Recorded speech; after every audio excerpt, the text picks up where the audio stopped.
Chapter 5 The Dancing Cow. Jane, with her head tied up in Mary Poppins' bandana handkerchief, was in bed with earache. "What does it feel like?" Michael wanted to know. "Like guns going off inside my head," said Jane. "Cannons?" "No, pop guns." "Oh," said Michael, and he almost wished he could have an earache too. It sounded so exciting. "Shall I tell you a story of one of the books?" said Michael, going to the bookshelf. "No, I couldn't. I just couldn't bear it," said Jane, holding her ear with her hand. "Well, shall I sit at the window and tell you what is happening outside?" "Yes, do," said Jane. So Michael sat all the afternoon on the window seat, telling her everything that occurred in the lane, and sometimes his accounts were very dull and sometimes very exciting. "There's Admiral Boom," he said at once. "He has come out of his gate and is hurrying down the lane. Here he comes. His nose is redder than ever, and he's wearing a top hat. Now he is passing next door." "Is he saying 'blast my gizzard'?" inquired Jane. "I can't hear. I expect so. There's Miss Lark's second housemaid in Miss Lark's garden, and Robertson I is in our garden, sweeping up the leaves and looking at her over the fence. He is sitting down now, having a rest." "He has a weak heart," said Jane. "How do you know?" "He told me. He said his doctor said he was to do as little as possible, and I heard Daddy say, if Robertson I does what his doctor told him to do, he'll sack him." "Oh, how it bangs and bangs!" said Jane, clutching her ear again. "Hullo!" said Michael excitedly from the window. "What is it?" cried Jane, sitting up. "Do tell me." "A very extraordinary thing. There's a cow down in the lane," said Michael, jumping up and down on the window seat. "A cow? A real cow? Right in the middle of a town? How funny!" "Mary Poppins," said Jane, "there's a cow in the lane, Michael says." "Yes, and it's walking very slowly, putting its head over every gate and looking round as though it had lost something." "I wish I could see it," said Jane mournfully. "Look," said Michael, pointing downwards as Mary Poppins came to the window. "A cow! Isn't that funny?" Mary Poppins gave a quick, sharp glance down into the lane. She started with surprise. "Certainly not," she said, turning to Jane and Michael. "It's not funny at all. I know that cow. She was a great friend of my mother's, and I'll thank you to speak politely of her." She smoothed her apron and looked at them both very severely. "How have you known her long?" inquired Michael, gently, hoping that if he was particularly polite, he would hear something more about the cow. "Since before she saw the king," said Mary Poppins. "And when was that?" asked Jane in a soft, encouraging voice. Mary Poppins stared into space, her eyes fixed upon something that they could not see. Jane and Michael held their breath, waiting. "It was long ago," said Mary Poppins, in a brooding, storytelling voice. She paused as though she were remembering events that happened hundreds of years before that time. Then she went on dreamily, still gazing into the middle of the room, but without seeing anything. "The Red Cow, that's the name she went by, and very important and prosperous she was, too, so my mother said. She lived in the best field in the whole district, a large one full of buttercups the size of saucers and dandelions rather larger than brooms. The field was all primrose in colour and gold, with the buttercups and dandelions standing up in it like soldiers. Every time she ate the head off one soldier, another grew up in its place with a green military coat and a yellow busby. She had lived there always. She often told my mother that she couldn't remember the time when she hadn't lived in that field. Her world was bounded by green hedges in the sky, and she knew nothing of what lay beyond these. The Red Cow was very respectable. She always behaved like a perfect lady, and she knew what was what. To her, a thing was either black or white. There was no question of it being grey or perhaps pink. People were good or they were bad. There was nothing in between. Dandelions were either sweet or sour. There were never any moderately nice ones. She led a very busy life. Her mornings were taken up in giving lessons to the red calf, her daughter, and in the afternoon she taught the little one deportment and mooing and all the things a really well-brought-up calf ought to know.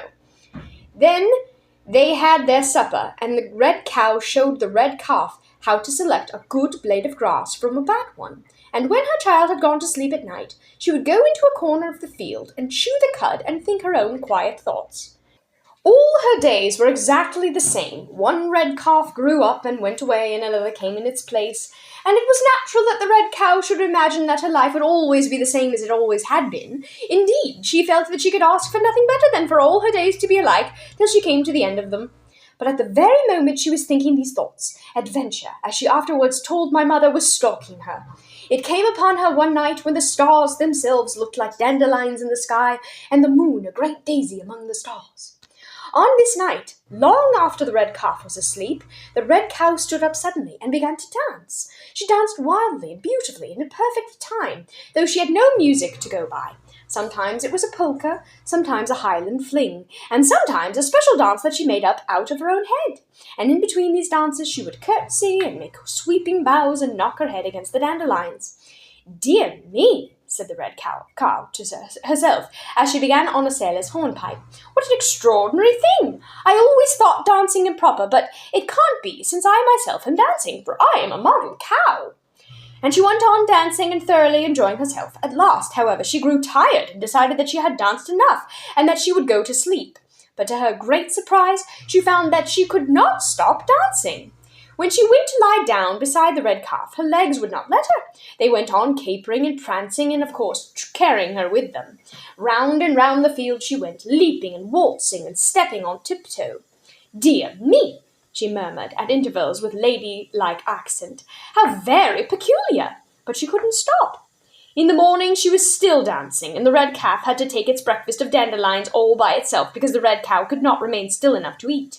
All throughout the day she danced up and down the meadow, and round the meadow, with the red calf mooing piteously behind her.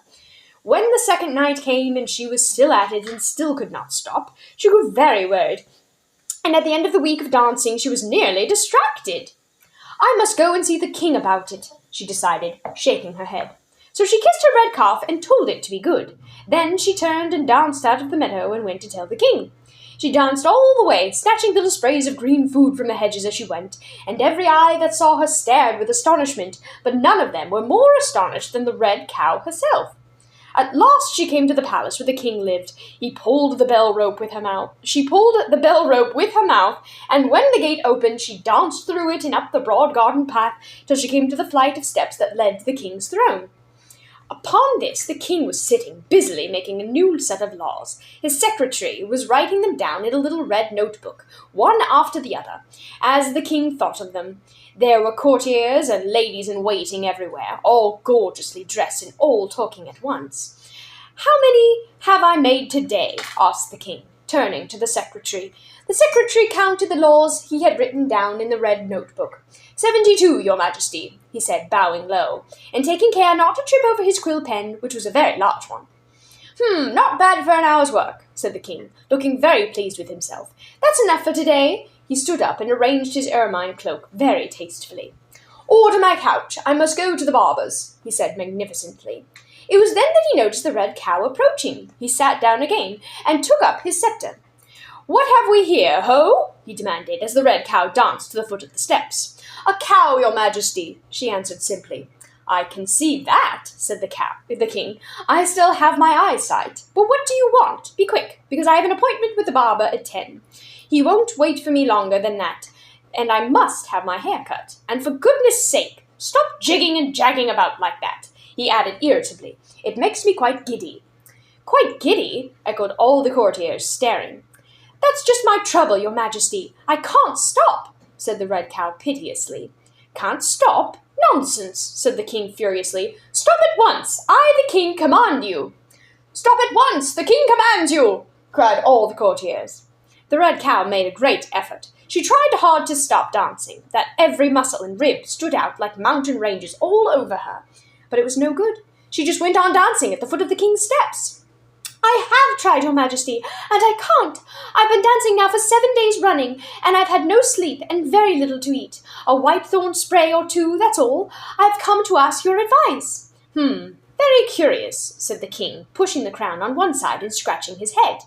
"Very curious," said the courtiers, scratching their heads too. "What does it feel like?" asked the king. "Funny," said the red cow, "and yet—" She paused, as if choosing her words. "It's rather a pleasant feeling, too, as if laughter were running up and down inside me." "Extraordinary," said the king, and he put his chin on his hand and stared at the red cow, pondering on what was the best thing to do. Suddenly he sprang to his feet and said, "Good gracious!" "What is it?" cried all the courtiers. "Why, don't you see?" said the king, getting very excited and dropping his scepter. "What an idiot I was not to have noticed it before! And what idiots you were!" He turned furiously upon the courtiers. Don't you see that there's a fallen star caught on her horn? So there is, cried the courtiers, as they all suddenly noticed that the star for the first time, and as they looked it seemed to them that the star grew brighter. That's what's wrong, said the king. Now you courtiers had better pull it off, so that this lady can stop dancing, and have some breakfast. It's the star, madam, that is making you dance, he said to the red cow. Now come along, you. And he motioned to the chief courtier, who presented himself smartly before the red cow, and began to tug at the star.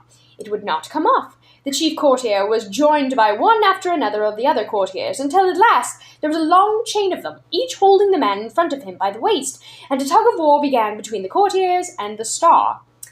Mind my head, entreated the red cow. Pull harder, roared the king. They pulled harder. They pulled until their faces were red as raspberries. They pulled till they could pull no longer, and all fell back on top of the other. The star did not move. It remained firmly fixed to the horn. Said the king. Secretary, look in the encyclopedia and see what it says about cows with stars on their horns. The secretary knelt down and began to crawl under the throne. Presently he emerged, carrying a large green book, which was always kept there in case the king wanted to know something. He turned the pages. There's nothing at all, your majesty, except the story of the cow who jumped over the moon, and you know all about that. The king rubbed his chin because that helped him think. He sighed irritably and looked at the red cow. All I can say, he said, is that you'd better try that too. Try what? Said the red cow. Jumping over the moon? It might have an effect, worth trying, anyway. Me? Said the red cow with an outraged stare. Yes, you. Who else? Said the king impatiently. He was anxious to get to the barber's. Sire, said the red cow, I beg you to remember that I am decent, respectable, and have been taught from my infancy that jumping was no occupation for a lady. The king stood up and shook his sceptre at her. Madam, he said, you came here for my advice, and I have given it to you. Do you want to go on dancing forever? Do you want to go hungry forever? Do you want to go sleepless forever? The red cow thought of the lush, sweet taste of dandelions. She thought of meadow grass and how soft it was to lie on. She thought of her weary, capering legs and how nice it would be to rest them. And she said to herself, perhaps just for once, it wouldn't matter and nobody, except the king, need know. How high do you suppose it is? She said aloud as she danced. The king looked up at the moon. At least a mile, I should think, said he. The red cow nodded. She thought so too. For a moment she considered, and then made up her mind. I never thought I should come to this. It should come to this, your majesty, jumping, and over the moon at that. But I'll try it, she said, and curtsied gracefully to the throne. Good, said the king pleasantly, realizing that he would be in time for the barber after all. Follow me. He led the way into the garden, and the red cow and the courtiers followed him. Now, said the king, when he reached the open lawn, when I blow the whistle, jump. He took a large golden whistle from his waistcoat pocket, and blew into it lightly to make sure there was no dust in it. The red cow danced to attention. Now 1, said the king, 2, 3. Then he blew the whistle. The red cow, drawing in her breath, gave one huge, tremendous jump, and the earth fell away beneath her. She could see the figures of the king and the courtiers growing smaller and smaller until they disappeared below. She herself shot upwards through the sky, with the stars spinning around her like great golden plates, and presently, in blinding light, she felt the cold rays of the moon upon her. She shut her eyes as she went over it, and as the dazzling gleam passed behind her, and she bent her head toward the earth again, she felt the star slip down her horn. With a great rush it fell off and went rolling down the sky, and it seemed to her that as it disappeared into the darkness, great chords of music came from it and echoed through the air. In another minute the red cow had landed on the earth again. To her great surprise she found that she was not in the king's garden but in her own dandelion field, and she had stopped dancing. Her feet were as steady as though they were made of stone, and she walked as sedately as any other respectable cow. Quietly and serenely she moved across the field, beheading her golden soldiers as she went to greet the red calf. I'm so glad you're back, said the red calf. I've been so lonely. The red cow kissed it and fell to munching the meadow. It was her first good meal for a week, and by the time her hunger was satisfied she had eaten up several regiments. After that she felt better. She soon began to live her life just exactly as she had lived it before. At first she enjoyed her quiet, regular habits very much, and was glad to be able to eat her breakfast without dancing and to lie down on the grass and sleep at night instead of curtsying to the moon until the morning. But after a little, she began to feel uncomfortable and dissatisfied. Her dandelion field and her red calf were all very well, and she wanted something else. She couldn't think of what it was. At last she realized she was missing her star. She had grown so used to dancing into the happy feeling the star had given to her that she wanted to do a sailor's hornpipe and to have the star on her horn again. She fretted. She lost her appetite. Her temper was atrocious, and she frequently burst into tears for no reason at all. Eventually she went to my mother and told her the whole story and asked her advice. "Good gracious, my dear," said my mother to her, "you don't suppose that only one star ever fell out of the sky? Billions fall every night, I'm told. But they fall in different places, of course. You can't expect two stars to drop in the same field in one lifetime." "Then you think, if I moved about a bit," the red cow began, a happy, eager look coming into her eyes. "If it were me," said my mother, "I'd go and look for one." "I will," said the red cow joyously. "I will indeed." Mary Poppins paused. "And that, I suppose, is why she is walking down Cherry Tree Lane," Jane prompted gently. "Yes," whispered Michael. "She was looking for her star." Mary Poppins sat up with a little start. The intent look had gone from her eyes and the stillness from her body. "Come down from that window at once, sir," she said crossly. "I'm going to turn on the lights." And she hurried across the landing to the electric light switch. "Michael," said Jane in a careful whisper, "just have one look and see if the cow's still there." Hurriedly, Michael peered out through the gathering dusk. "Quickly," said Jane. "Mary Poppins will be back in a minute. Can you see her?" "No," said Michael, staring out. "Not a sign of her. She's gone." "I do hope she finds it," said Jane, thinking of the red cow roaming through the world looking for a star to stick on her horn. "So do I," said Michael, as the sound of Mary Poppins' returning footsteps he hurriedly pulled down the blind.